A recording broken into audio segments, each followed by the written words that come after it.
Justamente para hablar de ello tenemos en la línea telefónica, y de antemano le agradezco que nos tome la llamada, al presidente de la Comisión Nacional de los Salarios Mínimos, Basilio González Núñez. Basilio, un gusto saludarle, muy buenas noches.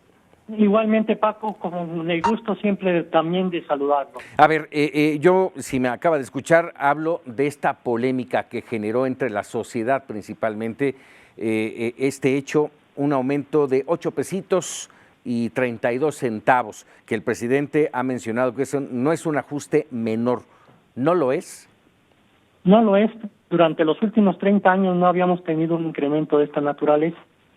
Eso es por lo que podemos afirmar que efectivamente no es un ajuste menor. Ajá. Además, en los últimos 11 meses, o sea, de enero a la fecha, el salario mínimo se ha incrementado en 21%. Yo quisiera preguntar si usted sabe de algún otro salario de cualquier trabajador que haya aumentado 21% en este lapso.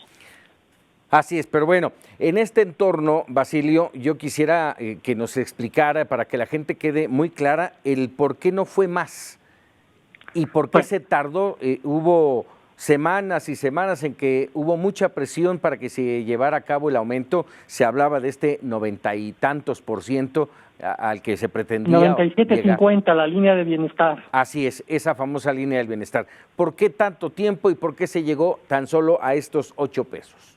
Bueno, esto tiene un antecedente previo.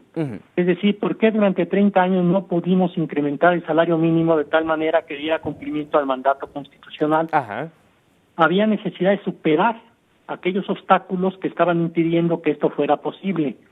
Uno de ellos es que se había vinculado al salario mínimo con todas las disposiciones legales, federales, estatales y municipales, que hacían que cada vez que aumentara el salario mínimo, todas estas también se tuvieran que mover. Multas, créditos y todo eso, ¿a eso se refiere? No, lo más importante, había 5 millones de mexicanos, trabajadores asalariados, que no querían que aumentara el salario mínimo.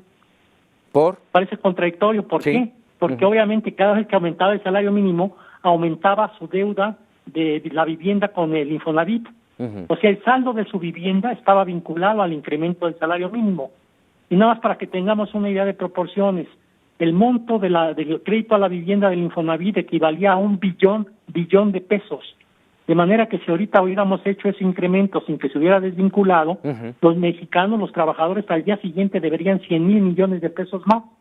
Entonces había necesidad de deshacer todo esto, ¿verdad?, que se creó también en el pasado, para que finalmente pudiéramos avanzar en un camino que nos permita lograr lo que ahora estamos haciendo. Ese es un primer factor. Finalmente, Basilio, se logró, o sea, se desvinculó.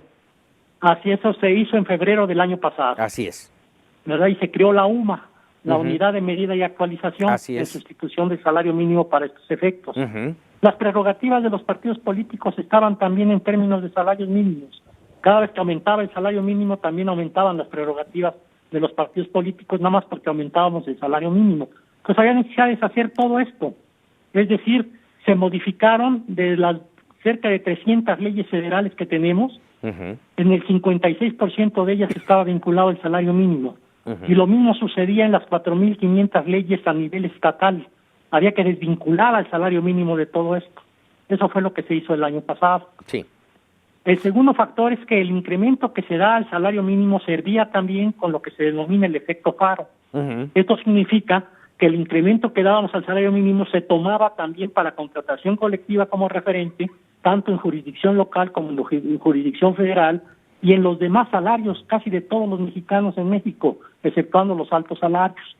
Entonces también había que ir diluyendo este efecto faro a efecto de que los demás salarios crecieran en función de otros indicadores, fundamentalmente la productividad, y el salario mínimo pudiera seguir su camino.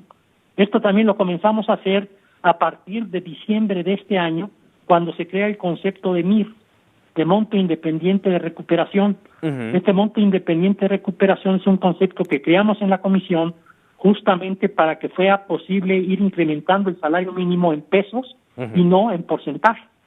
Este incremento que ahora se otorgó a partir del 1 de diciembre, una proporción de él es en pesos. Específicamente estamos hablando en términos de pesos, de que se incrementó en 5 pesos contra el que tenemos el día de hoy, y un 3.9% más, que sería el que estamos anticipando y entraría en vigor hasta el 1 de enero. Y se está mencionando, y quiero confirmarlo con usted, Basilio, que en abril vendría otro incremento.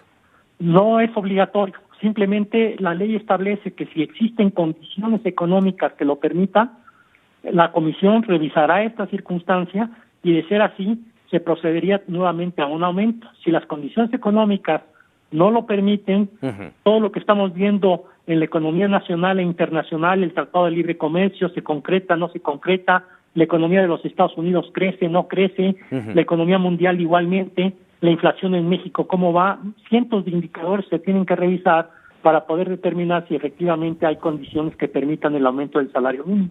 Finalmente, Basilio, le pregunto, ¿se logró desvincular finalmente todos estos factores preocupantes para la población que ya nos ha explicado? Pero ¿cómo llegar a esta decisión? ¿Por qué 8 y no 20, por decirlo? Porque obviamente, recuerde usted que quien fija los salarios mínimos en México no es el presidente de la República, Así es. No es el secretario de Trabajo y Previsión Social, ni es el presidente de la Comisión Nacional de los Salarios Mínimos. Es el Consejo de Representantes de la Comisión Nacional de los Salarios Mínimos, que se integra por 11 representantes obreros, 11 representantes patronales, y en relación con lo que usted decía, de esos 11 representantes patronales, 9 de ellos son de la Coparmex, y todos votaron a favor de que se diera este incremento. ¿Qué fue lo que evaluaron? Se evalúa todo lo que le estoy comentando, la situación económica general del país. Se presenta un estudio que fue el que presentamos y que usted puede encontrar en nuestra página de internet. Tiene aproximadamente 1.500 cuartillas. Con base en todo ese conocimiento que tiene el Consejo de Representantes, es como se determina finalmente el incremento a los salarios mínimos. Pues vamos a estar muy pendientes de estos movimientos en las próximas semanas. Basilio, le agradezco enorme, como siempre, estos minutos para Mega Noticias TV. Con muchísimo gusto, Paco, estoy yo siempre a sus órdenes. Muchísimas gracias. Basilio González Núñez, el presidente de la Comisión Nacional de los Salarios Mínimos. Bueno, nos queda ligeramente más claro el por qué se dio este incremento y por qué se tardó tanto y cuáles son las cosas que hay en derredor y que a veces no vemos.